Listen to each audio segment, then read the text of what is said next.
네, 감사합니다. 오늘 우리가 함께 나눌 말씀은 사도행전입니다. 사도행전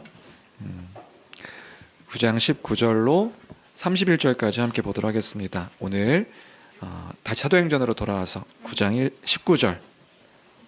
19절로 31절까지 함께 보도록 하겠습니다. 제가 가진 성경은 신약성경 202페이지입니다. 신약성경 202페이지 사도행전 9장 19절로 31절.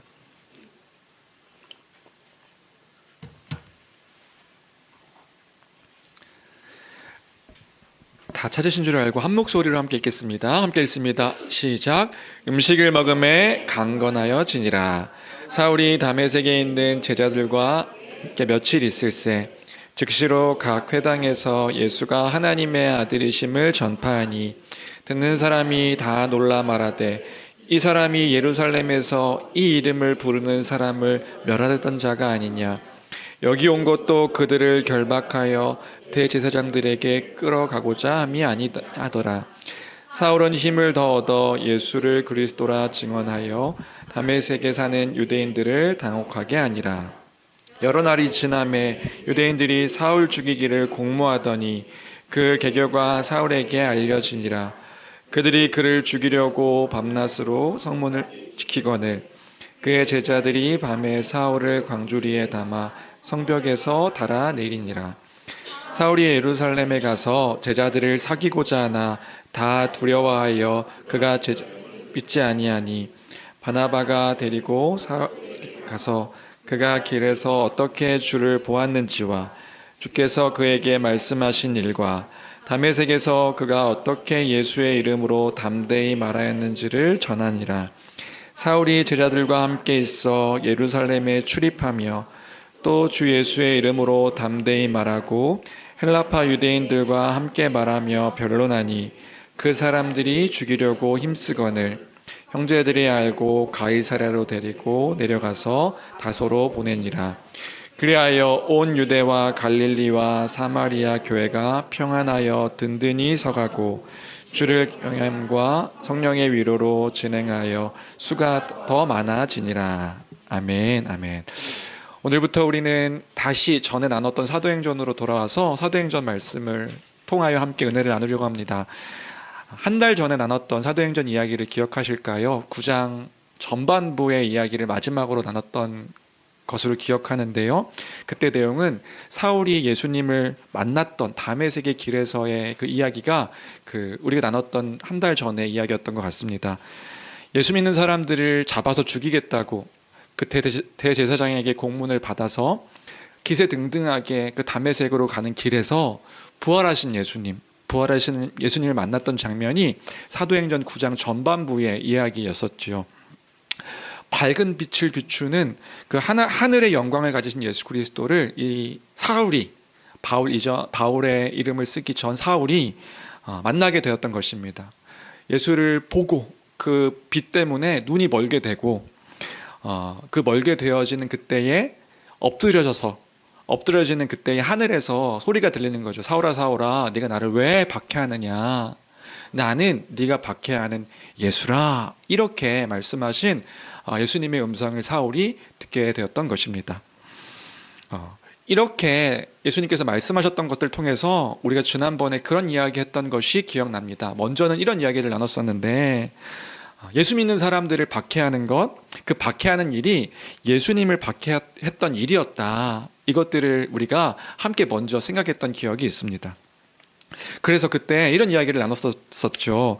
그리스도 안에 있는 지체들을 향해서 핍박하고 또 박해하고 함부로 대하는 것이 그리스도의 옷을 입은 그리스도와 연합된 그 다른 지체들에게 무례히 행동하며 그렇게 함부로 대하는 것이 예수님께 대하는 그런 일이라는 것을 우리는 기억해야 된다. 그래서 함부로 그리스도 안에 있는 지체들을 함부로 우리가 대하는 것은 옳지 않은 것이다. 반대로 예수 그리스도 안에 있는 지체들을 섬기고 사랑하며 그를 돌보는 그 일들이 예수님을 향하여서 하는 일임을 우리는 기억해야 되는 것이다. 이런 이야기들을 우리가 함께 나눴던 기억이 있습니다. 왜 그렇습니까? 왜 그러냐 하면 성령을 통하여서 그리스도와 연합된, 그리스도를 머리로 두고 한 몸으로 연합된 한 공동체, 한 몸 된 공동체가 교회이기 때문에 그 지체들이 단순히 그냥 지체다 이렇게 이야기하는 것이 아니라 실제적으로 그리스도 안에서 그리스도의 몸된 공동체이기 때문에 그 한 사람 한 사람에게 행하는 것이 예수님께 행하는 것이다. 이 사실을 기억해야 함을 우리가 지난번에 함께 나눴던 기억이 있습니다.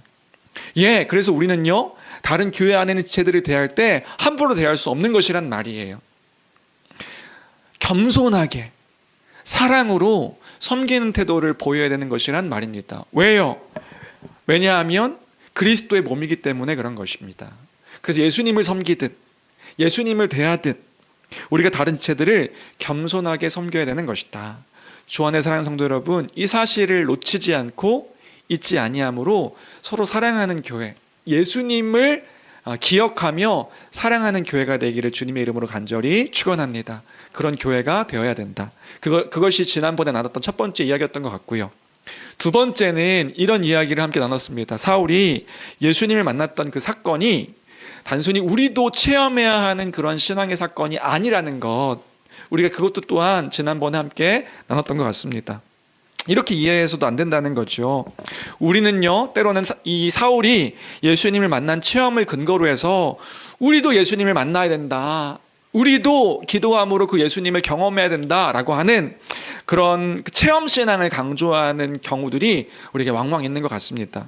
그런데 지금 이 사도행전의 이 이야기는 그 체험 신앙이 우리도 경험해야 되는 체험 신앙이라고 말하는 것이 아닌 본문이라고요.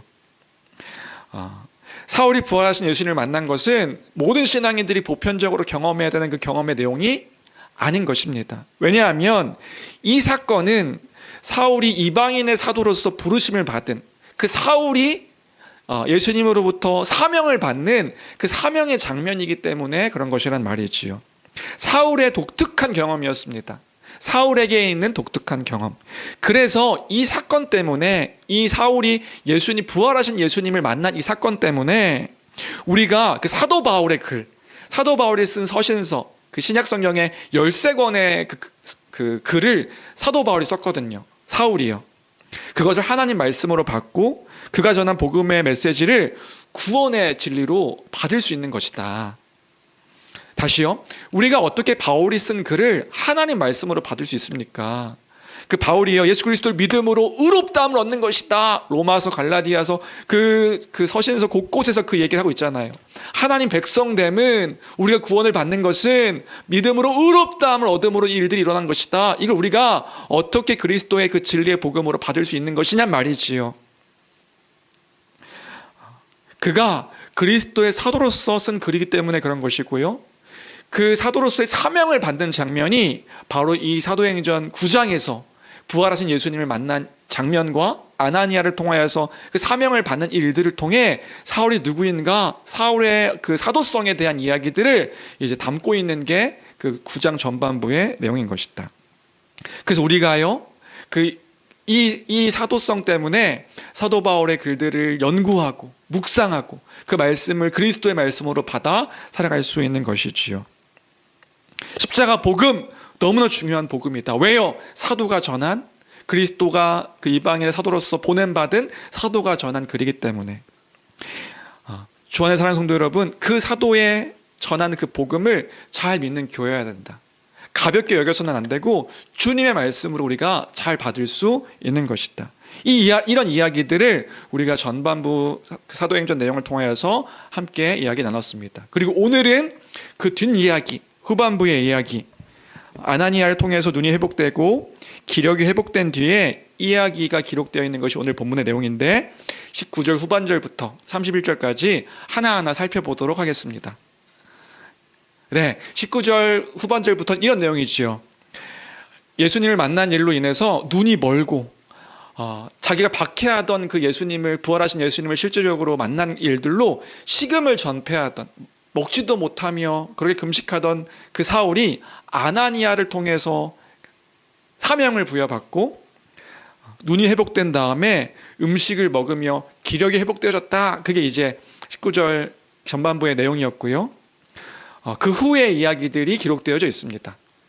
기력이 회복되었습니다. 이제 다시 자신의 사명을 받게 되었습니다. 부활하신 예수님을 그가 경험하게 되었습니다. 우리가 그 다음에 첫 번째로 기억하길 원하는 것은 이것인데요. 생각해 보려고 하는 것은요. 그런 몸이 회복된 사울은 그 몸이 회복된 다음에 무엇을 했을까 하는 이야기입니다. 여러분, 사울이 무엇을 했을까요?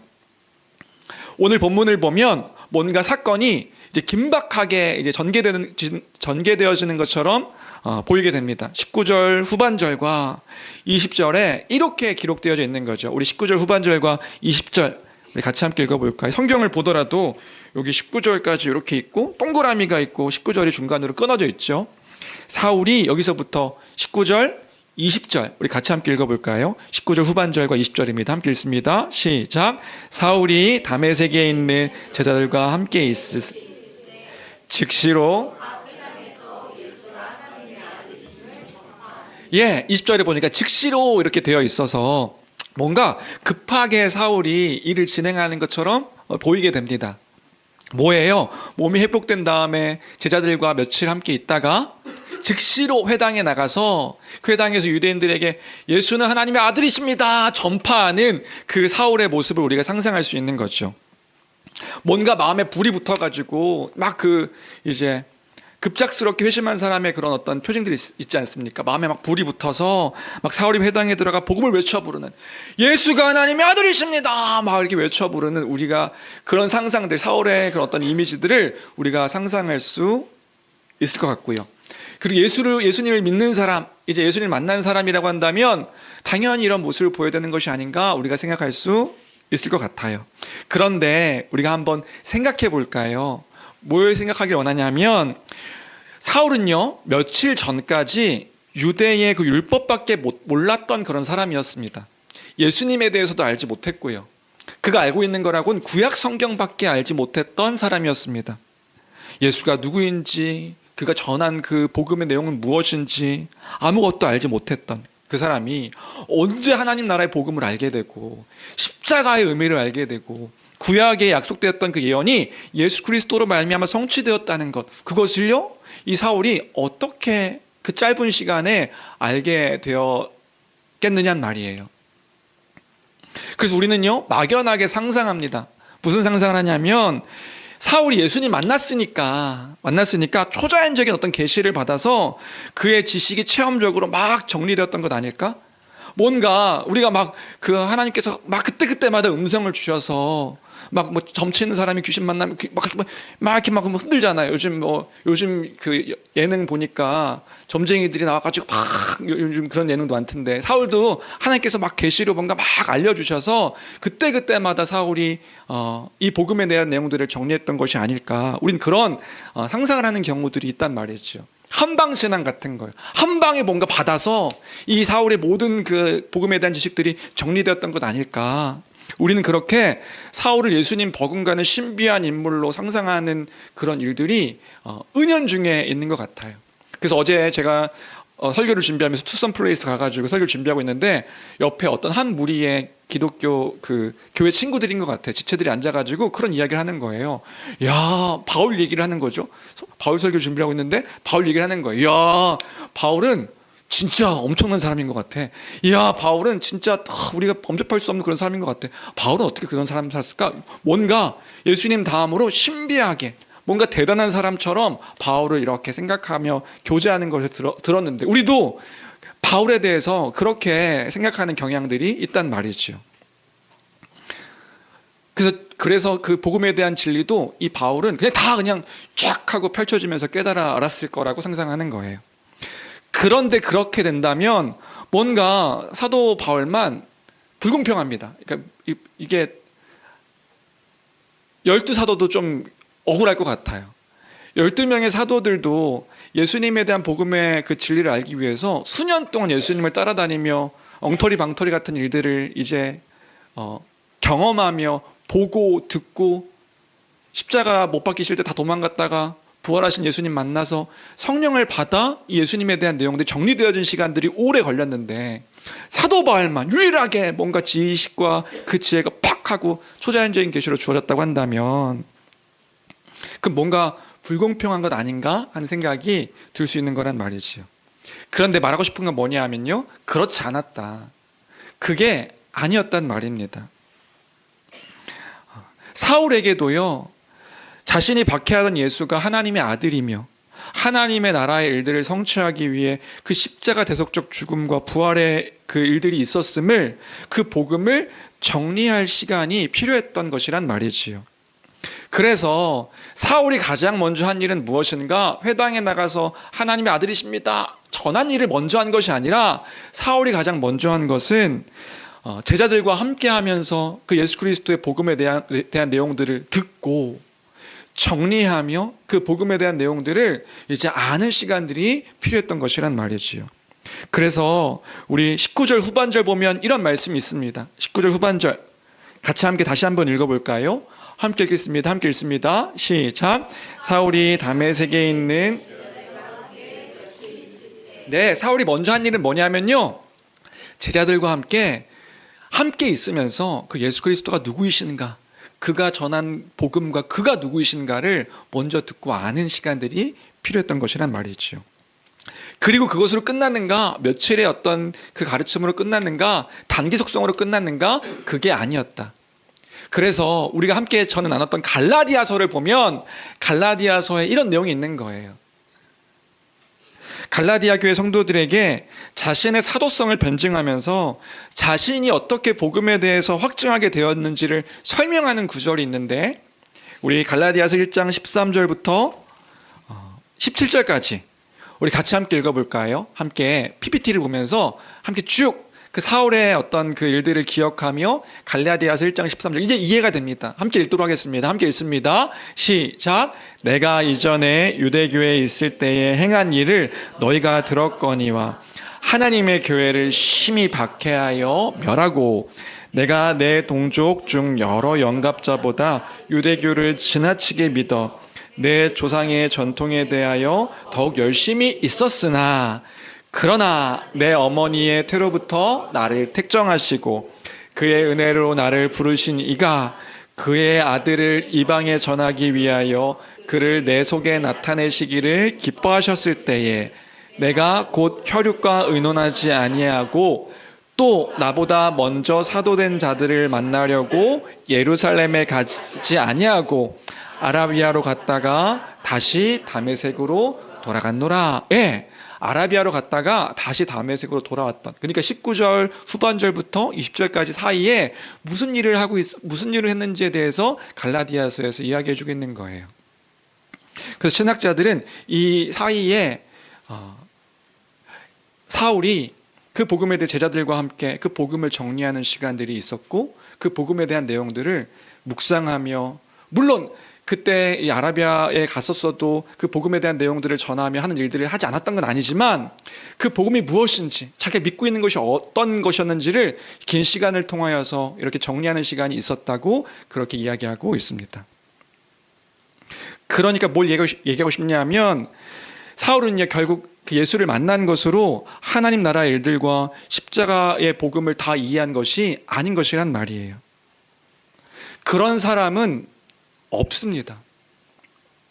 자신이 알고 있는 그 구약의 말씀들을 근거로 예수 그리스도의 일들을 정리하게 되고, 그 아라비아로 가서 오랜 시간 동안 이 복음의 일들을 준비하며 성경을 연구하며 하나씩 자기가 믿는 것이 무엇인지, 무엇을 믿어야 되는지에 대해서 잘 정리하는 시간들이 있었던 것이란 말이지요.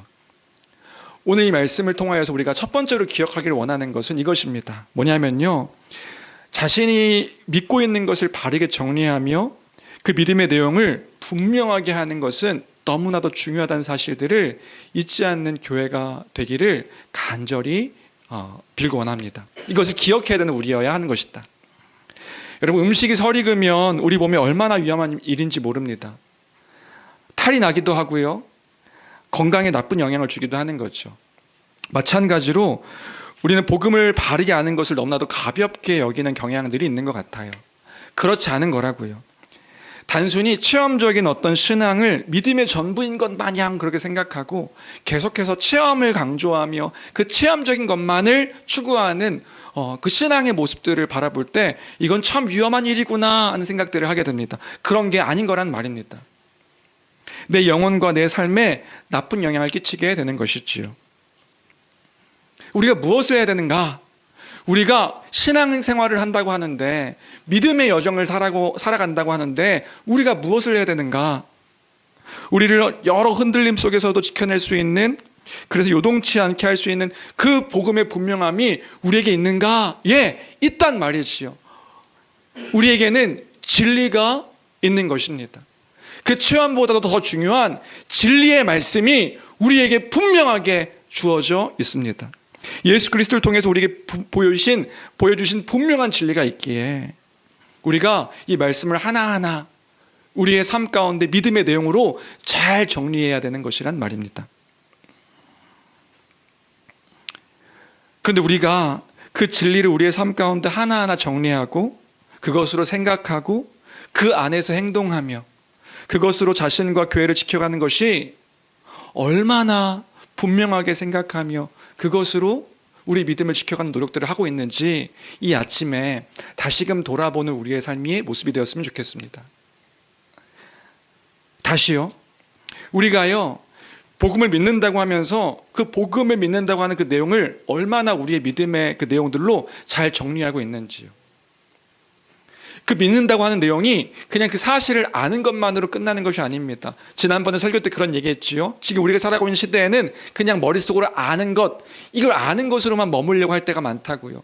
그렇지 않는 거란 말입니다. 우리가 아는 것은 우리의 삶 가운데 전인격적인, 우리가 생각하고 또 결정하고 느끼는 그 모든 것에 대한 것들로 나타나고 경험되어져야 되는 것이란 말이지요.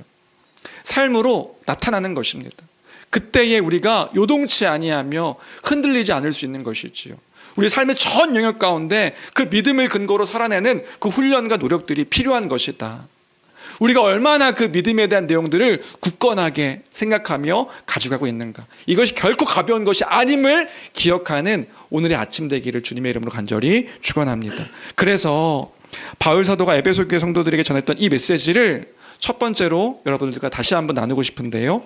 에베소서 4장 13절 14절입니다. 우리 13절 14절 같이 함께 읽어볼까요? 함께 읽겠습니다. 함께 읽습니다. 시작. 우리가 다 하나님의 아들을 믿는 것과 아는 일에 하나가 되어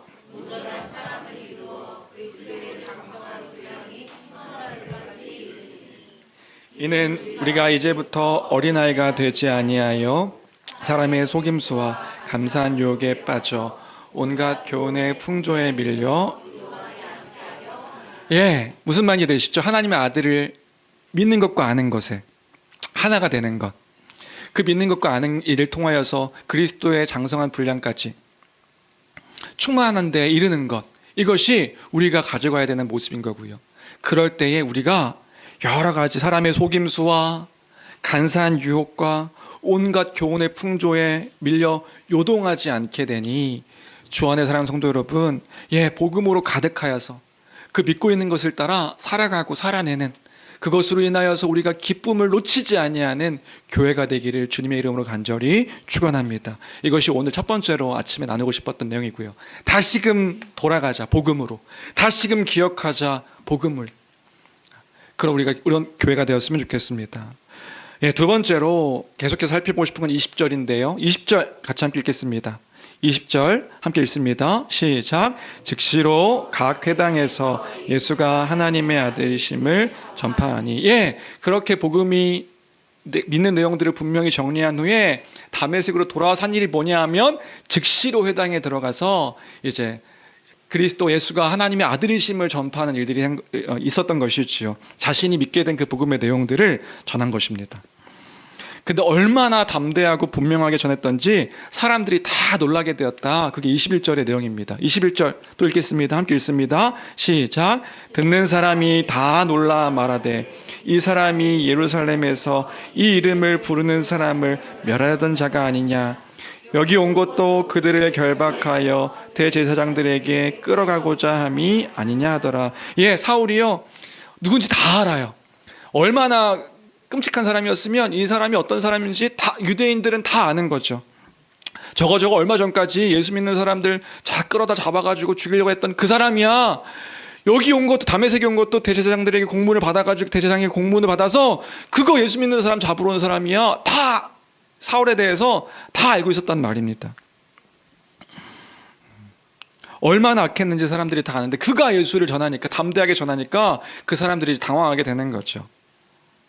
예, 두 번째로 생각하기 원하는 것은 그런 것 같아요. 뭐냐면 예수를 잘 믿는 그 모태신앙들의 예수 전하는 그 복음의 메시지보다 예수를 부인하고 막 박해하고 예수를 막 따르지 않았던 사람이 복음을 전하게 될 때에 더 임팩트 있고 더 강력한 힘으로 사람들에게 영향을 끼치는 것들이 우리에게도 왕왕 그런 것들을 보게 되어지는 것 같습니다.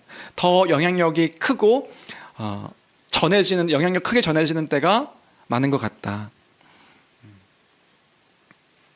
그래서 우리들도 다시금 돌아보면 그럴 때가 많고요. 모태신앙들 뭐 이렇게 어렸을 때부터 신앙생활 잘했던 분들이라고 한다면 그게 크게 없어요. 원래 너는 참 신앙생활 잘했지. 근데 그렇지 않았던 우리 어떤 분들의 모습들을 보면 우리가 예수를 믿어서 예수님을 전할 때 얼마나 그것으로 인해서 야 너가 변해가지고 예수를 전한다고 얼마나 큰 영향력이 있었는지. 그래서 제가 20살 때 전도사 사역을 했단 말이죠. 예수를 영접하고 20살 때 전도사 사역을 시작하는데 그렇게 제가 처음 아버지 교회에서 사역을 했었습니다. 아버지 교회 20살 때 전도사 사역을 할 때 그렇게 성도님들이 저를 보며 우셨어요. 제가 전하는 그 한마디의 메시지에 성도님들이 그렇게 저 일국이가 하나님을 전하다니, 하나님이 살아계십니다, 그 하나님의 복음을 전하다니 하며 그 성도님들, 권사님들이 그렇게 그냥 제가 한마디만 해도 목사님이 전하는 것보다 그 정일국 전도사가 전하는 그 메시지에 더 많이 은혜를 받고 그 한마디의 은혜를 받고 그 존재의 울림처럼 이렇게 강대상에 서면 그렇게 울려지는 일들이 처음에 있었던 것 같아요. 근데 지금은 안 그러죠. 지금 이제 많이 성숙한 상태에서 저를 만난 사람들은 제 외모를 보더라도 그런 얘기를 하더라고요. 목사님은 얼굴이 목사님 같으세요. 제가 20살 때 제 아버지가 저한테 그런 말씀 하셨거든요. 20살 이제 막 예수님 만났으니까 얼굴이 뭐 한 번에 바뀌었겠어요. 너는 인상이 참 더러워. 야, 넌 웃고 다녀라. 너 안 웃으면 인상이 참 더럽다. 근데 제가 요즘 성경 공부하는데 제가 그런 얘기하면 너무 놀라는 거예요. 목사님 얼굴이 너무 인자하시고 목사님 같으세요. 제가 이제 임팩트가 떨어졌어요. 근데 이제 그런 거 아닙니까? 복음을 막 믿은 사람이 이제 막 믿은 사람이 복음을 전할 때 얼마나 큰 그 능력과 담대함 가운데서 전함으로 영향을 끼칠 수가 있는가. 뭐 그런 일들처럼 이제 우리가 보이는 거죠. 물론 이렇게 그 믿음이 따끈따끈한 사울이었기 때문에 사울의 메시지가 큰 임팩트가 있을 수도 있었지만 그것뿐만 아니라 그 사울이 전한 그 담대하게 전한 것이 복음이었기 때문에 그가 박해하던 예수 그리스도를 이제는 하나님의 아들이시라는 것으로 알아. 이걸 담대하게 전했기 때문에 수많은 사람들, 수많은 그 유대인들이 당황할 수밖에 없게 되어진 것이란 말이지요. 그래서 다메섹에는요, 유대인들 사이에 큰 소동이 있게 된 것입니다. 22절인데요. 22절 같이 함께 읽겠습니다. 함께 읽습니다. 시작. 사울은 힘을 더 얻어 예수를 그리스도라 증언하여. 사울은 힘을 더 얻어서 예수를 그리스도라 증언하고요. 다메섹에 사는 유대인들은 당혹했다. 선동되다 뭐 이런 의미거든요. 뭔가 이제 혼란스러운 일들이 이 안에 있게 되었다. 주 안의 사랑하는 성도 여러분, 사울이 왜 이렇게 됐을까요? 어떻게 힘을 더 얻어서 예수를 그리스도라 증언한 일들이 어떻게 있게 되었을까요? 결국에는 복음의 능력, 그 예수 그리스도를 알게 되어졌기 때문에 그런 것이란 말이지요. 단순히 만나서만의 문제가 아니라 그 복음이 분명해졌기 때문에 이제 예수님을 그리스도다 이렇게 전할 수 있게 되어진 것이란 말이에요. 그 부활하셨다 이걸로 끝난 게 아니라 그가 구약에 약속하신 그리스도다 이렇게 선포한 것이란 말이에요. 그 복음을 믿는 믿음이 사울을 변화시키니까 사울은 담대하게 그 복음을 전할 수 있게 되어진 것이란 말입니다. 믿기 때문에 그런 것이지요. 복음 전하는 일을 부끄럽지 않게 이제 하게 됩니다. 왜 그렇습니까? 왜냐하면요, 그 복음 믿는 일로 인해서 그 소망에 분명한 이유가 생겼기 때문에, 자기가 소망하는 것이 무엇인지를 분명히 알게 되었기 때문에. 우리도 그렇지 않습니까? 우리가 담대하게 살아갈 수 있는 이유, 그 복음을 분명하게 전할 수 있는 이유는 무엇입니까? 우리가 소망에 대한 이유를 분명하게 알게 되었기 때문에 그런 것이란 말이지요. 그 이유가 분명해져서 우리가 믿음으로 고백하기 때문에. 두 번째로 나누고 싶은 것은 그것입니다. 복음을 믿는 자에게는 믿음에 대한 그 담대함이 있다. 그 담대함으로 우리가 복음을 전하며 살아가는 것이다. 우리 안에 그 담대함이 있습니까? 그 담대함으로 복음을 전하며 살아가고 있습니까? 사실 이렇게 말할 때에 어떤 분들은 마음속으로 이렇게 말씀하시는 분들이 있으실 수도 있을 것 같아요. 목사님, 그쵸. 믿으면 담대하게 그 복음을 전할 수 있는 것이죠. 소망에 관한 이유들이 분명하면 그 소망에 관한 이유들을 분명하게 전할 수 있는 거죠. 근데 목사님, 저는 아직 조금 부끄러운데요. 그럼 저는 믿음이 없는 걸까요? 담대하게 믿는다고 이렇게 이야기를 해야 하는데 저의 삶을 볼 때에 저는 좀 삶이 부끄러운데요. 저는 그렇게 삶에 큰 변화가 없어서 예수 믿는다고 이렇게 이야기하는 게 저는 주저주저 되는데요. 이렇게 생각하시는 분들이, 다시요, 예수를 믿으면 우리가 담대하여지고 그 담대함 속에서 믿음을 전하며 살아가는 것이지, 복음을 전하며 살아가는 것이지요. 근데 우리가 이런 이야기를 들을 때마다 무언가 불편하고 주눅드는 일들이 우리에게 있는 것 같단 말이에요. 왜죠? 우리의 삶을 보니까, 우리의 태도를 보니까 난 변하지 않는 것 같고, 나의 모습을 보니 나 예수 믿는 사람입니다 라고 말하기에는 뭔가 부족한 것처럼 보일 때에 나는 믿음의 담대함이 없어, 이 복음 전하는 게 주저주저돼, 이런 생각들을 우리가 하게 될 때가 있는 거란 말이에요. 그럼 우리는 그때에 어떻게 해야 될까요? 우리는 그때에 우리의 태도와 마음들을 어떻게 다시금 가져가야 될까요? 여러분, 이런 우리의 모습이 있다면 우리에게 권면하고 싶은 것이 있습니다. 그 권면 내용은 뭐냐면요, 다시금 복음을 잘 묵상하는 우리가 되어야 될 줄로 믿습니다. 예수 그리스도의 십자가 복음을 다시금 기억하며 묵상하는 우리가 되어야 될 줄로 믿습니다. 그 믿는 것이 무엇인지를 우리가 다시금 기억해야 되는 우리가 되어야 한다. 여러분, 잘 기억하십시오. 우리가 복음을 자랑할 수 있는 이유가 있다면 그것은 나의 삶을 근거로 해서 자랑하는 것이 아닙니다.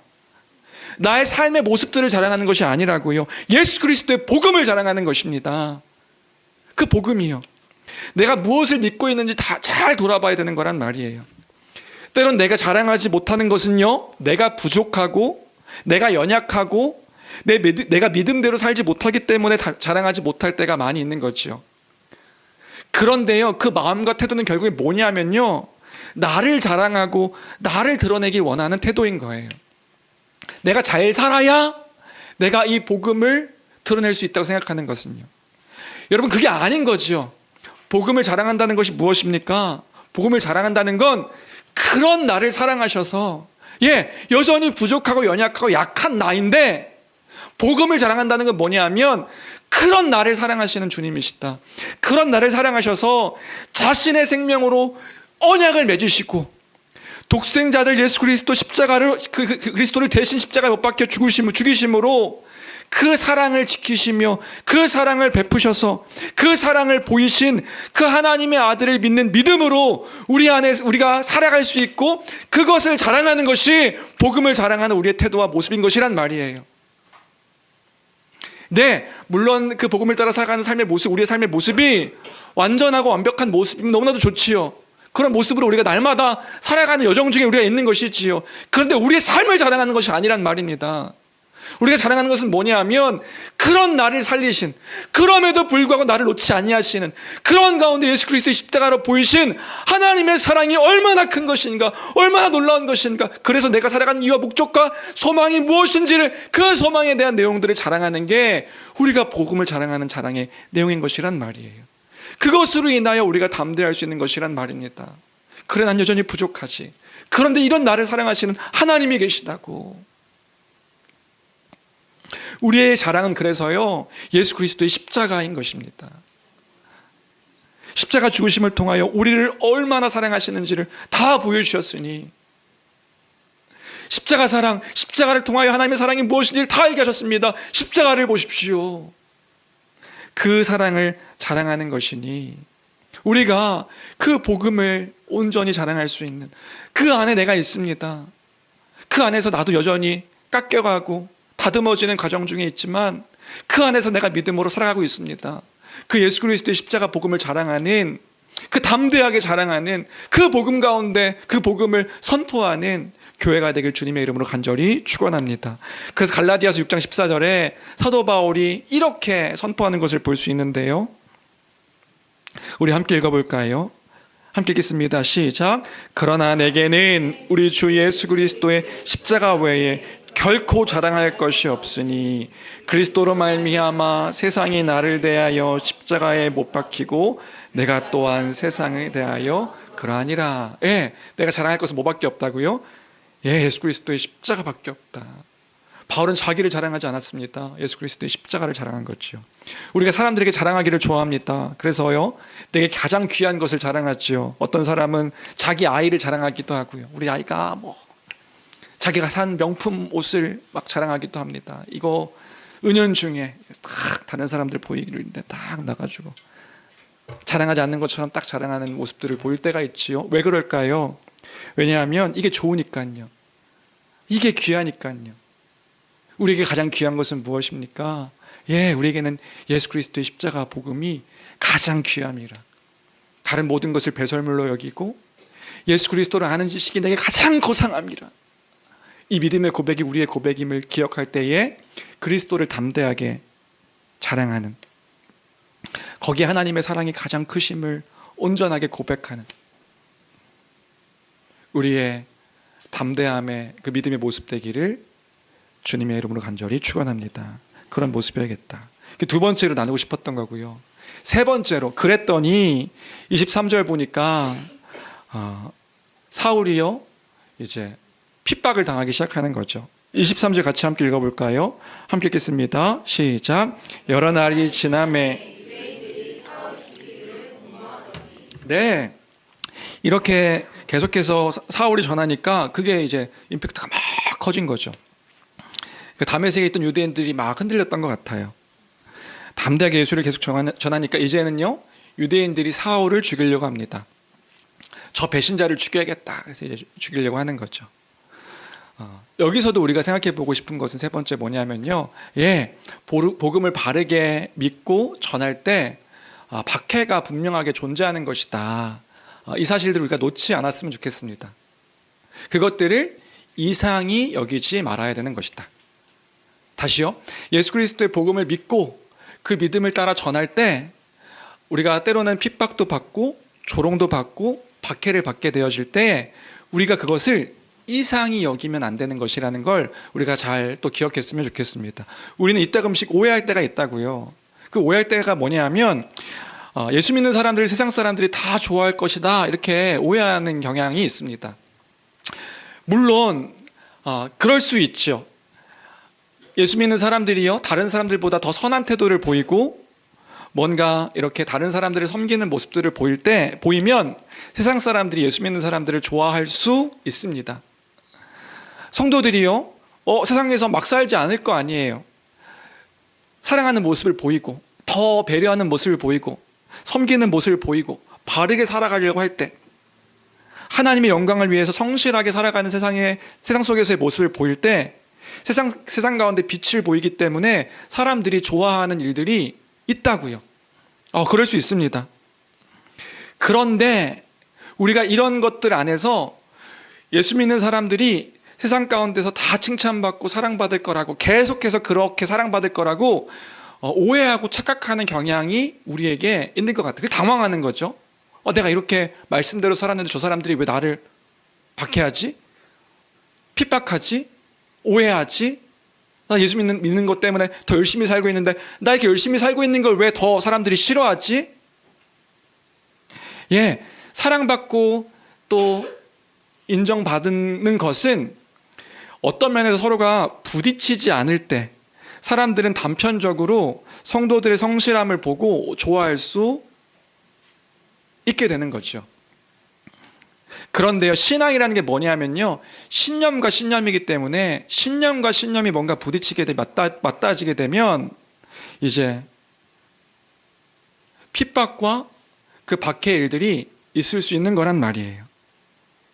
다른 사람들과 이익이 부딪히게 되고요, 어떤 사람들의 신앙과 자기가 믿고 있고 살아가고 있는 가치와 어떤 말하는 것들에 대한 그 신앙적인 것들이 충돌될 때, 이제 그때서부터 이제 큰 박해와 어려움들이 생길 수 있는 것이란 말이에요.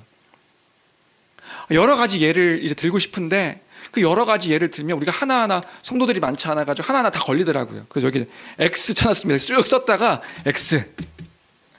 많은 예를 들고 싶지만 여러분들이 겪고 있는 모든 가정 가운데서, 직장 가운데서, 또 사람들과의 관계 속에서 그 하나하나가 다 그런 일들이 될 수 있을 것 같아요. 예수를 따르는 삶이 여러 부딪힘들이 있고, 그럴 때마다 그 핍박과 어려움들이 우리에게 있을 수 있다. 부부 간에 있을 수도 있고요, 부모와 자녀 간에도 그런 일들이 생기기도 합니다.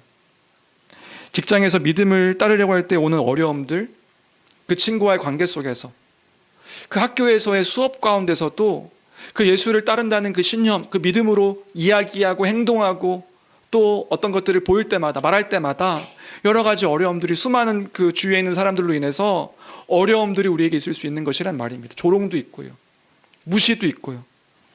그러면 그때에 우리가 생각해야 되는 건 뭐냐면, 그런 박해를, 그런 핍박을, 그런 조롱을 이상히 여기지 않는 우리의 태도여야 한다는 것이란 말입니다. 이상히 여기지 말아야 된다. 왜요? 우리와 전혀 다른 그 믿음의 기준으로, 가치로 살아가고 있는 사람들이기 때문에 그런 것이지요.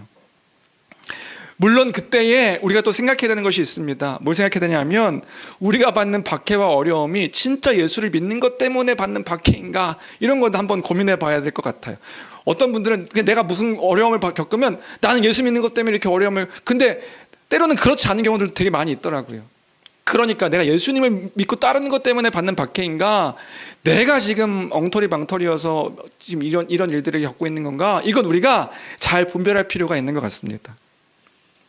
내가 무례하고, 내가 이기적이어서, 내가 공격적이고, 무언가 내가 하는 태도 때문에 사람들에게 어떤 핍박과 오해와 박해를 받고 있지는 않은가.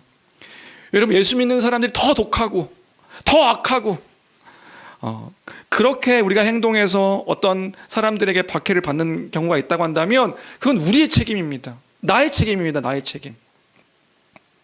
막 성인인데도 불구하고 막 게으르고, 자신만 인정받으려고 하고, 자기만 먹으려고 하고, 자기만 배부르려고 하고, 자기만 이익을 취하려고 하고, 그렇게 해서 자신이 이제 무시당하고 있는데, 이런 태도를 보이면서 예수님 때문에 박해를 받고 있다 생각하는 것은 옳지 않은 태도란 말이에요. 그때는요, 자신을 돌아봐야 되는 거죠.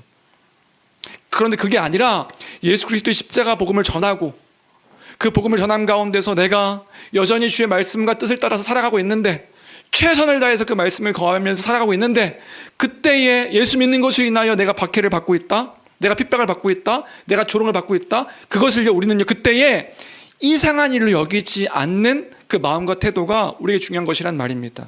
이상히 여기지 말자. 왜요? 하나님의 의를 위하여 박해를 받는 것이 이 땅에서 어떻게 보면 당연한 일이기 때문에 그런 것입니다. 그때 우리는 어떻게 생각해야 될까요? 이때에도 예수님 말씀을 기억하면서 우리가 이 일들을 이상히 여기지 말아야겠다 생각했으면 좋겠습니다. 우리 이번 주에 마태복음 읽었다면 산상수훈에 예수님께서 이런 말씀하셨던 것 기억할까요? 마태복음 5장 10절부터 12절까지입니다. 5장 10절부터 12절까지 같이 함께 읽겠습니다. 함께 읽습니다. 시작. 의를 위하여 박해를 받는 자는 복이 있나니 천국이 그들의 것임이라.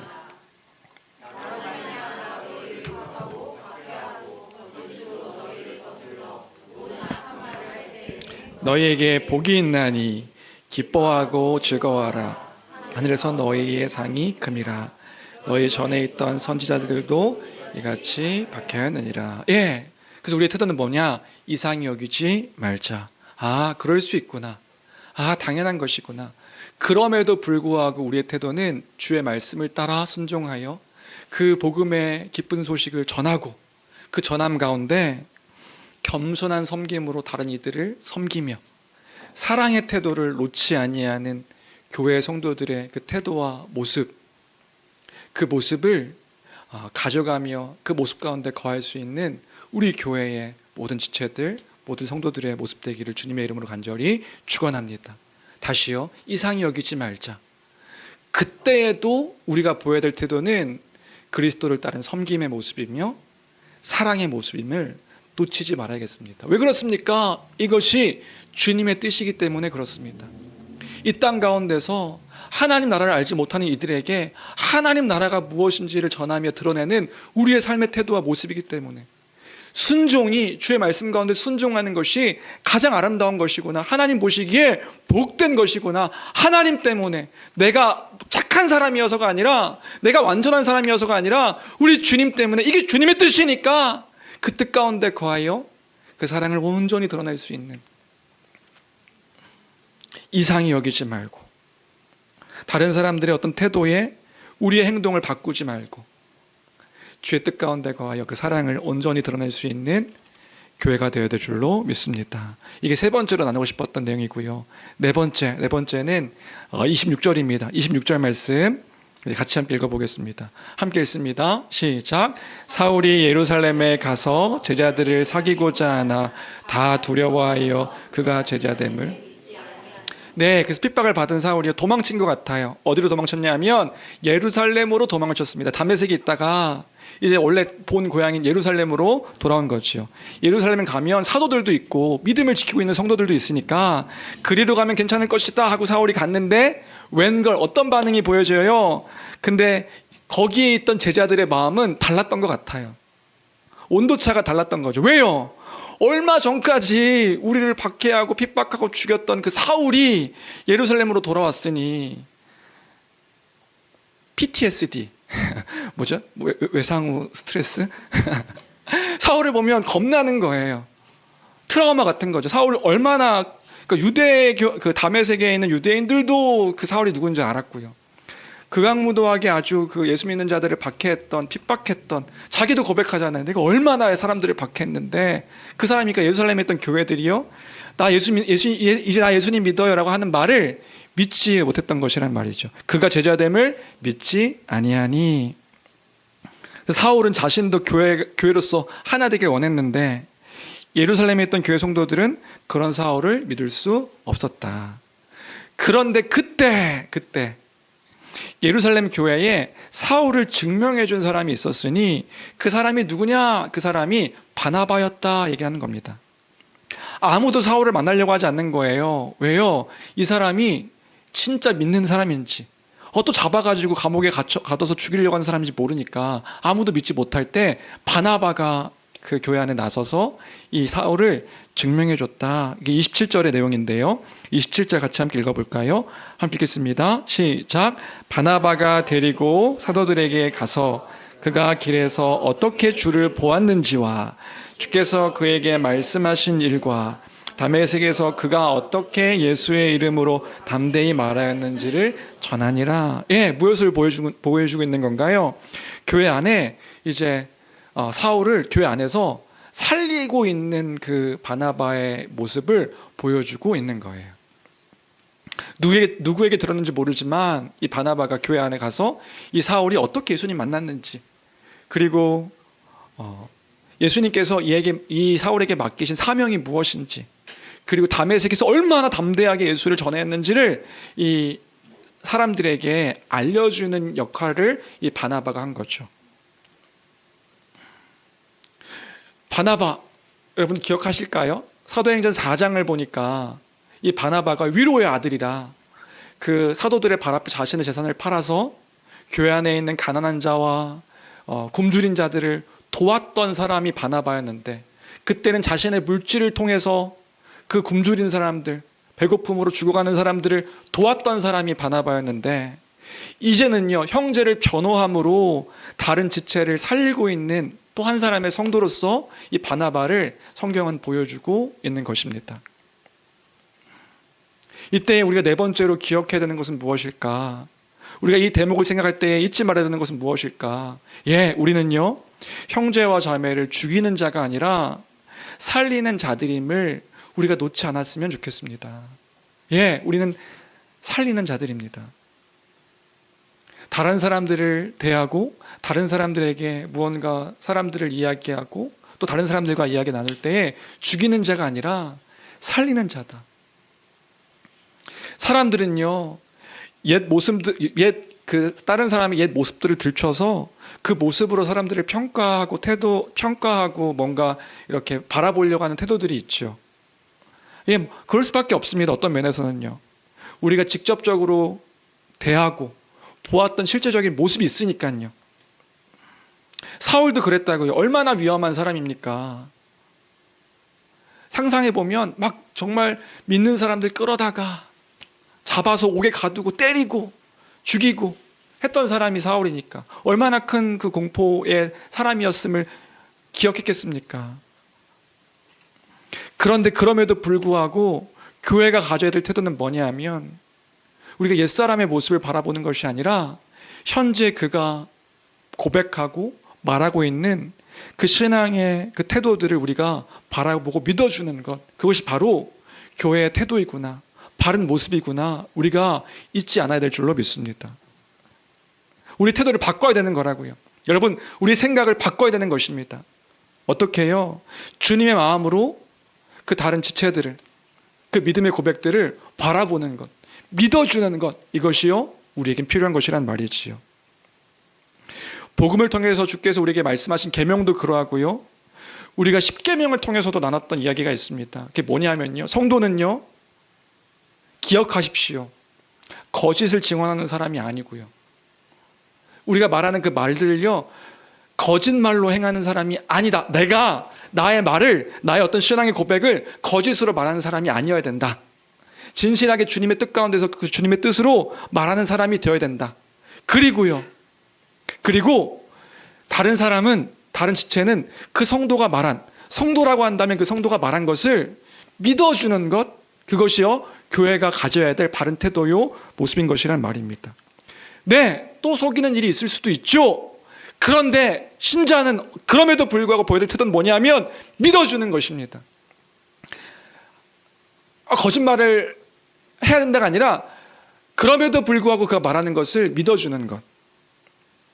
과거를 보고 형제를 평가하는 것이 아니라 현재의 삶의 여정들을 통해서 그 고백을 보아주는 것, 그것이 바로 교회의 따뜻한 모습임을 우리가 놓지 않았으면 좋겠습니다. 그래서 건징도 그런 거잖아요. 교회 건징이 그런 것 아닙니까? 설령 그가 죄를 범하였다 할지라도 교회 건징이요, 용서를 구하면 용서합니다. 왜요? 그 용서 구함을 믿어주기 때문에 그런 거죠. 오래 참음으로 용납합니다. 그것이 바로 하나님 나라의 백성의 삶의 원리이지 않습니까? 그래서 다른 지체들의 말을 믿어주는 것, 오래 참음으로 용납해 주는 것, 그것이 교회에 보여야 될 태도이고요. 더욱이 우리가 특별히 말할 때 어떤 말을 해야 되는가? 우리의 말은요 그렇게 봐줄 수 있도록 살리는 말을 해야 되는 것입니다. 다른 지체들을 향해서. 왜냐하면 교회는요 사람들을 정죄하는 것이 목적이 아니라 사랑으로 그를 사단의 자리에서 돌이켜서 그리스도의 그 왕의 자리로, 하나님 나라의 백성의 자리로 돌아오게 하는 것, 그 사랑으로, 사랑의 교제로 돌아오게 하는 것, 그것이 우리의 목적이기 때문에 그런 것이지요. 그래서요 살리는 삶이다. 우리가 하는 모든 행동들이요 다른 지체들을 살리는 삶이다. 그리고 믿어주는 삶이다. 그럴 때 28절이요 참 위로가 되는데요, 28절 같이 함께 읽어볼까요? 그렇게 바나바가 사울을 중재합니다. 중재하니까 교회가요 그 말을 듣는 거예요. 28절 함께 읽어볼까요? 함께 읽겠습니다. 시작. 사울이 제자들과 함께 있어 예루살렘에 출입하며.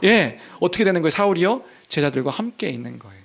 그리고 함께 예루살렘에 출입하게 되는 거죠.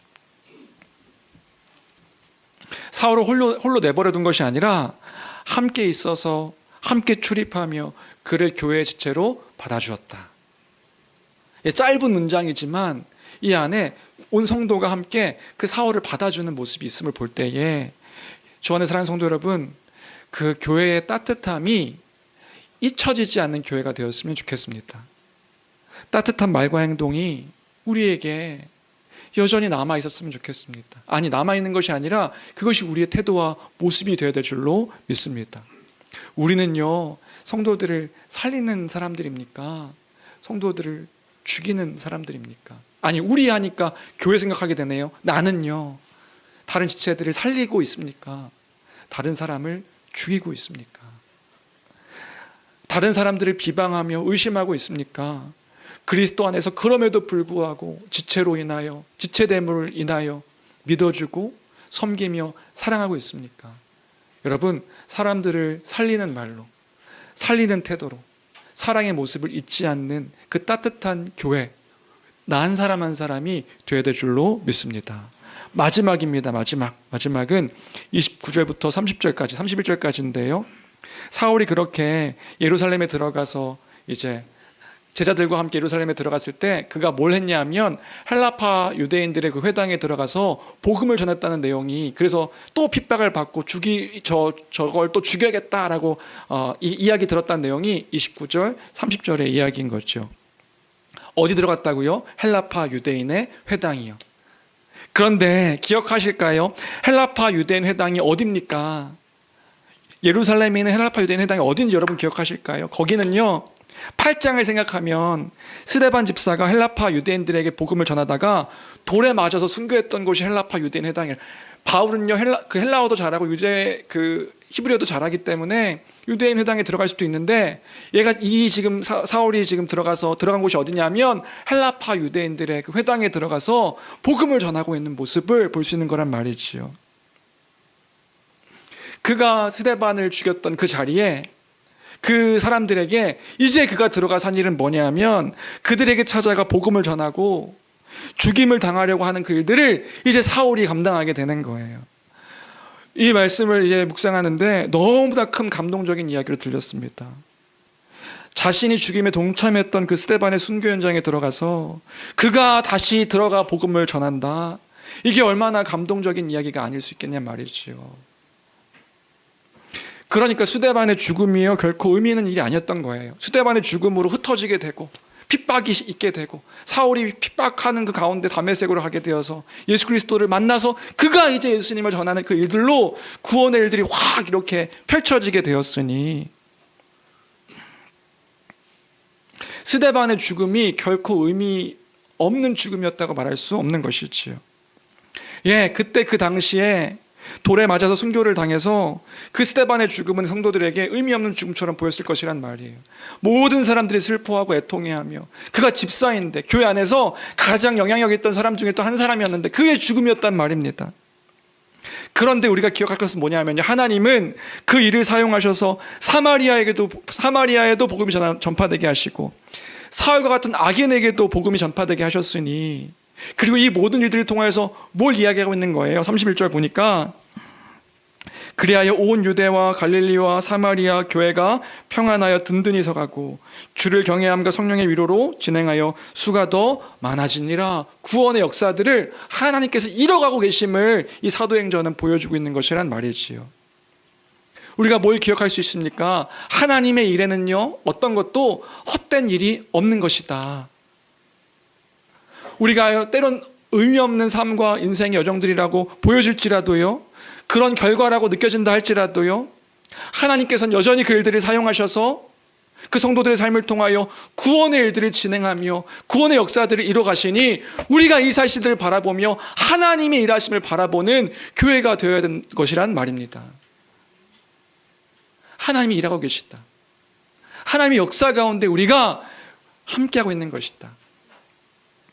그래서 이 말씀 묵상하면서 지난주 우리 부산 추억여행 갔다 왔던 그때 그 선교사 이야기가 생각나는데 기억할까요? 우리 교회 학교 친구들, 부산에 처음으로 선교를 위해 왔던 호주 선교사 이름이 누구였죠? 다 까먹었죠. 우리 다 까먹을 수 있어요. 이름이 뭐가 중요합니까? 다 까먹을 수 있는데 왔다는 게 중요한 거죠. 헨리 데이비스. 우리 시험도 보고 했지만 다 까먹을 수 있어요. 근데 중요한 건 뭐냐면 그 데이빗 선교사가 와서 부산에 처음 와가지고 복음을 전하기 위해 왔던 그 부산 선교사인데 그의 삶이 너무나도 한편으로는 의미 없는 것처럼 보였던 죽음이었단 말이에요. 그 흑암의 땅 조선에 와서 복음을 전하기 위해 왔는데 그가 6개월 만에 처음에 저기 서울 가서 선교사를 만났다가 나는 부산에 가서 복음을 전하겠습니다. 그래서 부산으로 내려가는 중에 부산에 복음을 전하지도 못하고 부산으로 오다가 병에 걸려가지고 부산에서 그냥 죽음을 맞이했던 것이란 말이에요. 온 지 6개월 만에요. 한 것도 없어요.